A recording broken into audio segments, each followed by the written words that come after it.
Баршаларыңызға ассалаумалейкум. Бүгінгі видеоның тақырыбы құпия салауат.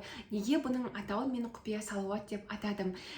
Басында салауат жарысына қатысып жүрген кезде біз Сәжде KZ деген приложениедағы салауаттың түрін айтып жүрдік. Көп айта бердім, бірнеше айлар айттым, бірақ басқа да салауаттың түрін қатты айтқым келді. Сосын барып бір алдымнан келесі күні ұйқымнан тұрған кезде салауат туралы курс деген шығып қалды. Сол курстың ішінде салауаттың түрлері, мағынасы, оның абзалдығы, пайдалары туралы және де салауат айтқан кезде пайғамбарымыз саллаллаху алейхи вассаламға ол қалай жеткізіледі, соның барлығы айтылды. Негізі оны бұрын ютубтан да көрген, кітаптардан да оқыған едім, бірақ ішіндегі бір ақпарат мен үшін жаңадан инсайт болып келді, яғни жаңа ақпарат болды. Яғни бізде намаз айтылатын Аллахума солли, Аллахума барик салауаты бар, иә. Сол салауат негізінен ғалымдар айтқан ең абзал, ең кемел салауаттың түрі деп. Бірақ сол салауаттан ерекшелігі, менің жаңағы құпия салауаттың ерекшелігі Сәйдина сөзі бар. Яғни Аллахума солли, Аллахума барикте Мұхаммад, Ибрахим деген алейхиссалам, яғни пайғамбарлардың есімдері аталады ғой, иә. Енді Мұхаммад, яғни саллаллаху алейхи вассалам алдында Сәйдина сөз, Сәйдина Мұхаммад болады. Ибрахим пайғамбардың да алдында Сәйдина сөзі болады. Мысалы айтайын, Аллахума солли аля Сәйдина Мұхаммад, уәли Сәйдина Мұхаммад, кама соллида аля Сәйдина Ибрахим, уәли Сәйдина Ибрахим, иннака хамидум маджид. Аллахума барик аля Сәйдина Мұхаммадин, уәли Сәйдина Мұхаммад, кама баракта аля Сәйдина Ибрахим, уәли Сәйдина Ибрахим, иннака хамидум маджид. Бұл жерде байқасаңыздар, Сәйдина деген сөз жаңадан.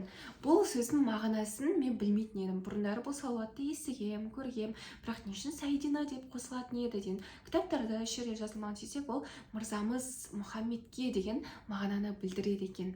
Сол мырзамыз Мұхаммед деген пайғамбарымыз саллаллаху алейхи вассаламға деген үлкен құрметіміздің, сыйластығымыздың белгісі екен. Яғни Аллах тағалада бекерден бекер Аллахума солли, Аллахума барик салауаттарын намаздың ішіне қоспаған.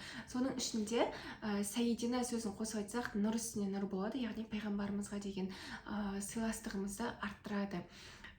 Сонда мынандай ниетте айтасыз да, ол салауатты айтып жатқан кезде пайғамбарым саллаллаху алейхи вассаламға деген құрметімді көрсетіп жатырмын, Аллах тағаланың ризашылығы айтып жатырмын деп шын жүрекпен айта бастайсыз. Өйткені уже мағынасын біліп жатыр ғой. Аллахым мырзамыз Мұхаммедке және мырзамыз Мұхаммедтің отбасына, ұрпақтарына салауат сәлеміңді жолдай көр.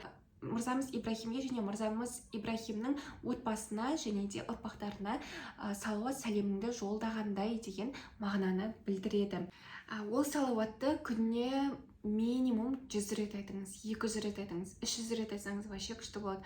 500 мыңға дейін де жеткізуге болады. Шамаңыз келгенше айта беріңіз, тәспімен болсын, тәспісіз болсын, бассы шын жүрекпен көп айта беріңіз. Сол кезде иншалла Аллах тағала ішіңіздегі мұқтаждықтардың барлығын сіз айтпай-ақ, сіз сұрамай-ақ иншалла өтеледі.